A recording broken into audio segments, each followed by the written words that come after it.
Hello guys, आपका spoken civil channel में आपका स्वागत है। आज हम इकोनॉमिक्स का नया टॉपिक शुरू कर रहे हैं, नेशनल इनकम, और ये बहुत ही इम्पोर्टेंट टॉपिक भी है। अब इसमें हम कुछ मेन टॉपिक्स देखेंगे, और जो पिछला जो टॉपिक कवर किए थे वो आपने रिवाइज कर ही लिए होंगे। तो अब हम इसमें देखेंगे नेशनल इनकम। नेशनल इनकम क्या होता है? जो भी किसी भी फाइनेंशियल ईयर में फाइनल वैल्यू किनकी गुड्स और प्रोडक्शन, गुड्स एंड सर्विस की, जो भी हमारे किसी भी कंट्री में प्रोडक्शन होता है गुड्स एंड सर्विस में इन अ फाइनेंशियल ईयर। अब फाइनेंशियल ईयर सब में अलग अलग, जैसे हमारे इंडिया में फाइनेंशियल ईयर कहाँ से लेते हैं? अप्रैल से लेके मार्च तक। तो नेशनल इनकम क्या होता है कि ये सारी इकोनॉमिक एक्टिविटीज़ का कि ये परिणाम होता है कि भाई एक साल में कितना प्रोडक्शन किया है, किस टर्म में, मनी की टर्म में, मोनेटरी फॉर्म में। तो उसे ही हम नेशनल इनकम देखते हैं कि एक साल में फाइनेंशियल ईयर में किसी भी देश में कितना गुड्स एंड सर्विस का प्रोडक्शन हुआ है। अब हम इसमें हिस्टोरिकल टाइमलाइन देखते हैं। जैसे कि टाइमलाइन याद रख लेना कि सबसे पहले 1868 में दादा भाई नारोजी ने नेशनल इनकम के बारे में बताया था अपनी बुक में poverty and un British rule in India में, जिनमें उन्होंने पर कैपिटा इनकम को एस्टिमेट किया था कितना, ₹20। फिर थे डॉक्टर विजेंद्र कस्तूरी रंगा। ये जो थे सबसे पहले इन्होंने नेशनल इनकम को साइंटिफिक अप्रोच से कैलकुलेट किया, जिन्होंने उन्हें कितना एस्टिमेट किया, ₹76 किया।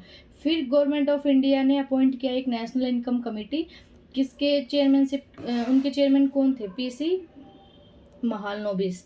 इन्होंने जो अपनी फाइनल रिपोर्ट 1954 में सबमिट की, और इन्होंने पर कैपिटा इनकम ₹246 और नेशनल इनकम ₹8650 एस्टिमेट करके बताया था। अब आती है इनमें कुछ बेसिक टर्म्स, नेशनल इनकम और अकाउंटिंग करते हैं तो हम उसमें कौन कौन सी टर्म्स देखते हैं। अब हमें इसमें देखा कि फाइनल गुड्स क्या होते हैं। फाइनल गुड्स क्या होते हैं कि उसके बाद वो गुड्स जिसके बाद कोई प्रोडक्शन या ट्रांसफॉर्मेशन नहीं होता, वो होता है फाइनल गुड्स। फिर देखेंगे तो इंटरमीडिएट गुड्स, जिनको हम आगे प्रोसेस कर सकते हैं। जैसे कि मान लो कि ब्रेड, फ्लोर है, तो उसको हम रोटी बना सकते हैं, ब्रेड बना सकते हैं। तो फ्लोर क्या हो गया यहाँ पे? ये इंटरमीडिएट गुड हो गया। फाइनल गुड क्या हो गया? रोटी हो गया। डेप्रिसिएशन, डेप्रिसिएशन क्या होता है कि कोई भी जो एसेट्स वैल्यू है वो कितना यूज़ हो चुका है वो रिप्रेजेंट करता है, यानी कि किसी भी कैपिटल गुड्स के वियर एंड टीयर्स को देखता है। मार्केट प्राइस, मार्केट प्राइस में वो होती है कि एक्चुअल ट्रांजैक्शन प्राइस होता है। तो उसमें मार्केट में हम देखते हैं तो क्या होता है, टैक्स जो है वो इंक्लूड होते हैं, जैसे कि excise duty, VAT, service tax, custom duty, और गवर्नमेंट जो भी सब्सिडीज देती है हम उसको रिड्यूस कर देते हैं उस पर। फैक्टर कॉस्ट हम मेनली 4 उस पर देखते हैं: लैंड, लेबर, एंटरप्रेन्योरशिप और वेजेस से। इनके फैक्टर ऑफ प्रोडक्शन ये हम वैसे आगे डिस्कस कर ही लेंगे, तभी आगे आपको सारा डिटेल में बता दूंगी जब वो अलग अलग एस्टिमेशन का आएगा नेशनल इनकम का तब। परचेजिंग पावर पैरिटी का तो बहुत बार डिस्कस भी कर चुके हैं कि ये एक एनालिसिस होता है जिसमें हम कंपेयर करते हैं। परचेज पावर पैरिटी पढ़ रहे थे ना?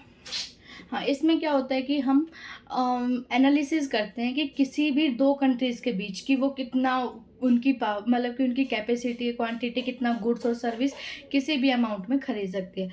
Ensure that same quantity of goods and services are priced equivalently across countries. तो ये मेजर्स करती है, ये एनालिसिस करती है इकोनॉमिक प्रोडक्टिविटी को कंपेयर करने के लिए। फिर है बेस ईयर, कोई एक रेफरेंस ईयर लेते हैं जिसके ऊपर देखते हैं कि कितना गुड्स प्रोडक्शन इंक्रीज हुआ है, तो वो बेस ईयर होता है जिसे हम रेफरेंस ईयर भी बोलते हैं। हिंदू ग्रोथ रेट में क्या होता है, ये प्रोफेसर राजकृष्ण एक इकोनॉमिस्ट थे इंडिया के, तो उन्होंने ये टर्म कॉइंड की थी। किसने की थी? राजकृष्ण ने। उन्होंने जो है क्या बताया था कि जो एनुअल ग्रोथ रेट जो है वो, जो 1991 जब एलपीजी आने से पहले जो इकोनॉमिक्स में जो ग्रोथ रेट थी उसको उन्होंने इनको क्या बताया था? Hindu growth rate, planned economy से पहले, 1991 से पहले।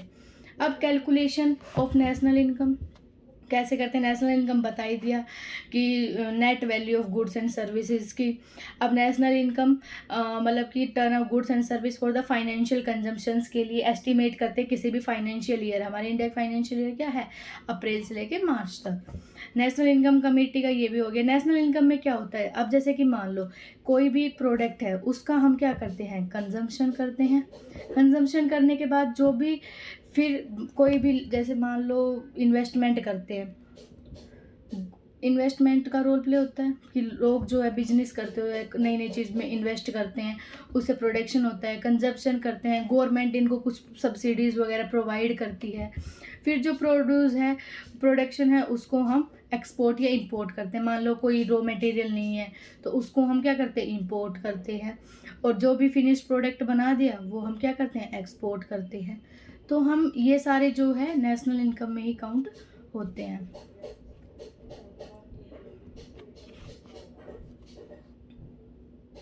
अब various measures of national income के देखेंगे। ये बहुत ही थोड़ा इम्पोर्टेंट टॉपिक में आ जाता है। जीडीपी, जीडीपी क्या होता है, जीडीपी में क्या होता है कि मान लो कि ये कोई भी एक कंट्री है, सॉरी इसको पहले कर लेती हूँ। जीडीपी में क्या देखेंगे, मान लो ये कोई भी एक कंट्री है, इसमें कितना गुड्स और सर्विस का प्रोडक्शन हुआ है किसी भी फाइनेंशियल ईयर में। किसका, गुड्स एंड सर्विसेज का, दोनों का। किसकी फॉर्म में, मॉनेटरी वैल्यू की फॉर्म में। तो ये चार चीज़ें, मॉनेटरी वैल्यू, प्रोडक्शन ऑफ किसका, फाइनल नॉट इंटरमीडिएट, और गुड्स एंड सर्विसेज का। तो इसमें केवल इंपोर्ट और एक्सपोर्ट को हम हटा देते हैं। क्यों, क्योंकि हमें पर्टिकुलर बाउंड्री बेस लिया है ना, कि इस बाउंड्री के अंदर मान लो ये इंडिया है तो इंडिया के अंदर कितना प्रोडक्शन हो रहा है गुड्स और सर्विसेज का किसी भी फाइनेंशियल ईयर में, तो वो चला जाएगा जीडीपी में।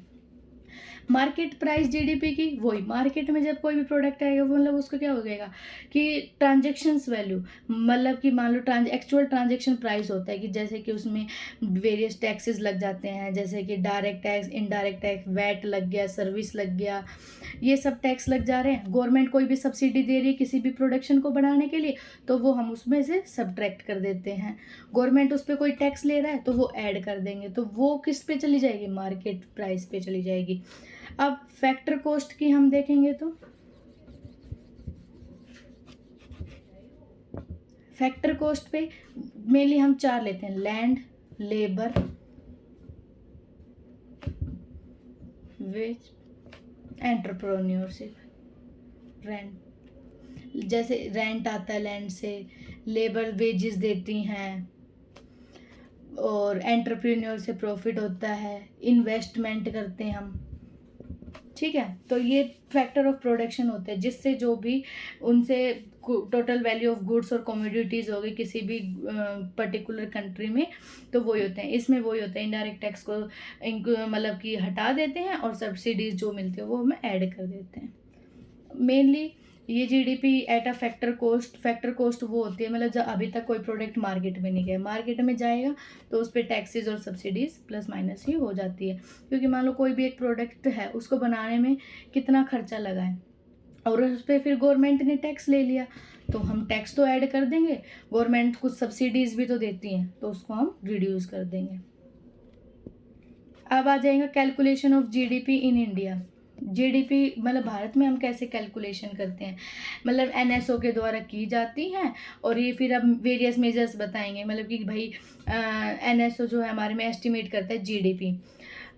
अब ये अलग अलग इंटरनेशनल स्टैंडर्ड्स भी है जीडीपी को मेजर्स करने के लिए, किन किन के द्वारा, जैसे आईएमएफ के द्वारा, यूरोपियन यूनियन के द्वारा, ओईसीडी, यूएन और वर्ल्ड बैंक के, पढ़ लेना। अब आता है जीवीए। जीवीए क्या होता है, गवर्नमेंट ने 2015 के बाद मतलब कि जब उसमें मेजर चेंजेस लेके आए कि किया भाई बहुत सारे मतलब जैसे ऐसा हो जाता है कि मतलब इनको जब एस्टिमेट करते हैं तो इंटरमीडिएट गुड जो है वो दोबारा शामिल हो जाता है। तो इसको इस इफ़ेक्ट को to reduce this cascade effect तो उसमें हम लेके आए जीवीए, जिसमें क्या किया, जीडीपी में सब्सिडीज जो है वो उस पे प्लस की और टैक्सेस को माइनस किया, कि गवर्नमेंट मान लो कोई भी प्रोडक्शन पे सब्सिडीज दे रही है तो भाई तुम उनको जोड़ो कि कितना वो ले रहे हैं, फिर टैक्सेस तुम दे रहे हो तो उसको सब्ट्रैक्ट कर दो। तो ये जीवीए मतलब जो इंटरमीडिएट कंजप्शन को माइनस कर दिया, किस में से, फाइनल वैल्यू में से। यही फिर मतलब ये मेजर करता है कि कितना इंडिविजुअल प्रोड्यूसर है, इंडस्ट्री है, सेक्टर है, उसका ग्रोथ हो रहा है। मतलब इसमें मेनली यही होता है जीवीए में कि जो भी इंटरमीडिएट प्राइस है उनकी कॉस्ट को हम माइनस कर देते हैं। अब आता है जीएनपी। जीडीपी और जीएनपी में केवल यही फर्क होता है कि जो जीएनपी जो है वो जैसे नेशनल ग्रोस नेशनल प्रोडक्ट, तो नेशनल आ गया उसमें, मतलब कि जो हमारे मान लो इंडिया की जीएनपी निकालनी है और हमारे इंडिया के लोग कोई बाहर भी हैं और कोई बाहर के लोग हमारे इंडिया में भी हैं, तो production of goods and service जो कर रहे हैं with in a territory of India either bye foreign या फिर इंडियंस, तो वो हो जाएंगे हमारी जीडीपी। और जो कोई फॉरेन यहाँ पे प्रोडक्शन कर रहा है गुड्स और सर्विस का, उसको हम सब्ट्रैक्ट कर देंगे, और जो हमारे लोग जो बाहर रह रहे हैं उनके द्वारा कोई भी गुड्स और प्रोडक्शन का हो रहा है वो हम इसमें ऐड कर देंगे। तो ये किस पे बेस है, नेशनल पे। जीडीपी किस पे है, टेरिटरी पे। यही फर्क है जीडीपी जीएनपी में। अब हम आगे देखते हैं।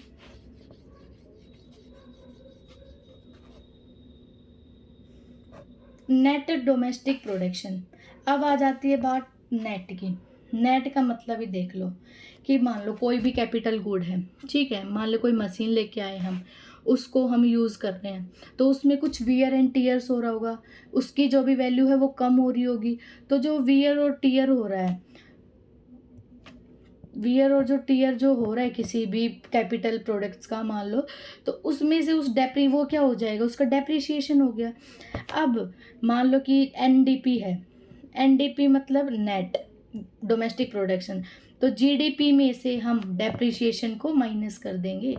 डेप्रिसिएशन मतलब जो भी कुछ भी वियर और टीयर जो हुआ है उस प्रोडक्ट, उस मतलब मान लो कोई एक मशीन है उसको लेके आए, उसमें कुछ नुकसान हो रहा होगा, उसके मान लो कोई मूविंग वाली मशीन है तो उसके टायर वायर का भी वो होता होगा, तो इसीलिए हर चीज़ की सर्विस मांगते हैं वो, तो इसीलिए वियर और टीयर हो रहा है, तो उस वो जो कुछ डेप्रिसिएशन तो हो रहा है ना उस प्रोडक्ट का, जीडीपी में से माइनस कर देंगे तो हमारा एनडीपी आ जाएगा।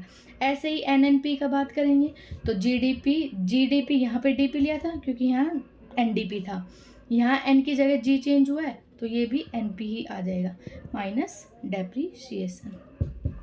ठीक है। अब आ जाओ पर कैपिटा इनकम में। पर कैपिटा इनकम में क्या होता है, एवरेज इनकम किसी भी पर्सन के द्वारा अर्न की गई किसी भी एक एरिया में। मान लो कि ये एक एरिया है, इसमें कितने लोग रह रहे हैं, किसी भी एक स्पेसिफिक गिवन एरिया में लोगों की इनकम का एवरेज निकालना, उसे हम पर कैपिटा इनकम बोलते हैं किसी भी एक स्पेसिफाइड ईयर में। जैसे कि मान लो कि कितना इनकम मान लो कितनी इनकम इन लोगों ने अर्न की है, फिर कितना पॉपुलेशन है, उनको हम डिवाइड करने पे जो हमारा आता है वही क्या आता है, पर कैपिटा इनकम। ठीक है। अब आता है ग्रीन जीडीपी। अब ग्रीन जीडीपी क्या होता है, मान लो कोई भी हम प्रोडक्शन कर रहे हैं गुड्स एंड सर्विस का, उस पर कुछ एनवायरनमेंट पे इफेक्ट पड़ रहा होगा, पोल्यूशन हो रहा होगा, बायोडाइवर्सिटी का लॉस हो रहा होगा, तो उन सब को मिटिगेट करने के लिए इसमें से ये रिड्यूस कर देते हैं।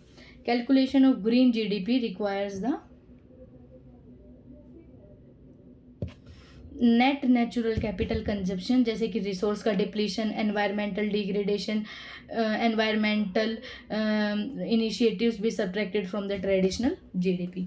मान लो कि जो भी एनवायरमेंट पे इम्पैक्ट पड़ा है उसको हम रिड्यूस कर देते हैं, किस में से, ट्रेडिशनल जीडीपी में से, उसे ही फिर हम क्या बोल देते हैं, ग्रीन जीडीपी। अब आते हैं वेरियस मेथड्स क्या हैं नेशनल इनकम को मेज़र करने के लिए।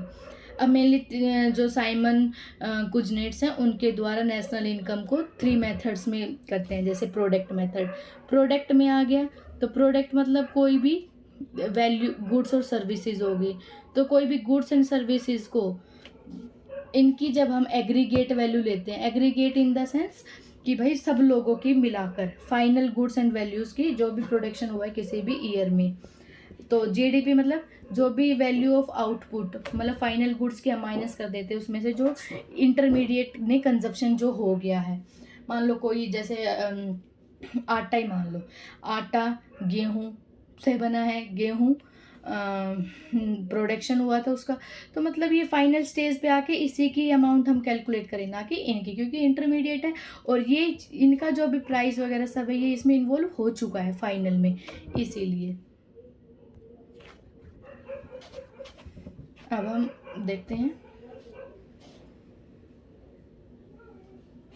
यही है GDP of economy measuring the aggregate value of the goods and service produced in a year. और वही बात है, जब हम डेप्रिसिएशन को माइनस डिडक्ट कर देते हैं तो हमें क्या मिल जाता है, एनडीपी मिल जाता है जीडीपी से। जीएनपी में से करते हैं तो एनएनपी मिल जाता है। दूसरा मेथड है इनकम मेथड। इनकम मेथड में क्या होता है कि कोई भी सम, मतलब कि कोई भी इनकम कोई अलग सेक्टर से कमा रहा है, कोई अलग सेक्टर से कमा रहा है, चाहे वो पर्सन टैक्स पे कर रहा है चाहे वो नहीं पे कर रहा है, तो उन सबको हम ऐड कर दे तो हमें एक नेशनल इनकम मिलती है, उसे हम कहते हैं इनकम मेथड।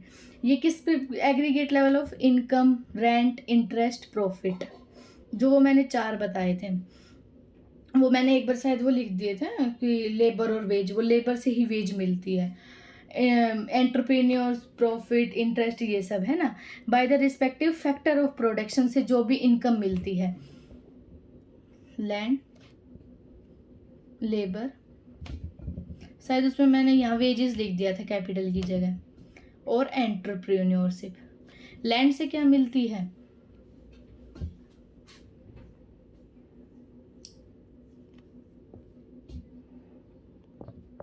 लेबर से वेज, कैपिटल से इंटरेस्ट, एंटरप्रेन्योरशिप से प्रॉफिट। तो जो भी फैक्टर ऑफ प्रोडक्शन से जो इनकम अर्न हुई है, rent, either in the form of rent, wage, interest, profit, वो हम किस में कैलकुलेट करते हैं, इनकम मेथड में। इनकम मेथड का ये हो गया किसके रिस्पेक्टिव में, फैक्टर ऑफ प्रोडक्शन में कितना हम अलग अलग सोर्सेज से जो भी इनकम आ रही है वो देखते हैं हम। ठीक है, आगे समझ में। अब है कंजप्शन मेथड। कंजप्शन मेथड सबसे ही आसान है। कैसे कि किसी भी मेथड, वो मेथड होता है कि जो भी मान ले हमें इनकम मिली है, हम उसको कैसे, या तो हम उसको कुछ उसका कंजप्शन कर देंगे। मान लो हमें उसका खाने की चीज़ ले ली, तो वो हमें क्या कर दिया, खा लिया, कंजप्शन हो गया।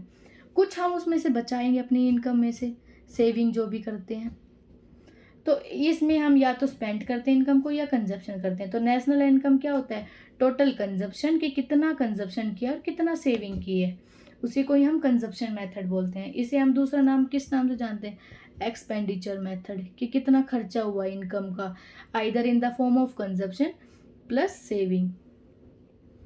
तो ये हमारे 3 मेथड्स थे साइमन कुजनेट्स के द्वारा, जो नेशनल इनकम को कैलकुलेट करते हैं। ये कुछ ऑर्गेनाइजेशन है, इनकी कैलकुलेशंस के द्वारा ये आप रीड कर सकते हो। तो आज के लिए हमें नेशनल इनकम पूरा पढ़ा है। आपको कोई भी प्रॉब्लम हो या फिर कोई आप सजेशंस देना चाहते हो तो आप कमेंट में कर दीजिए। Thank you so much.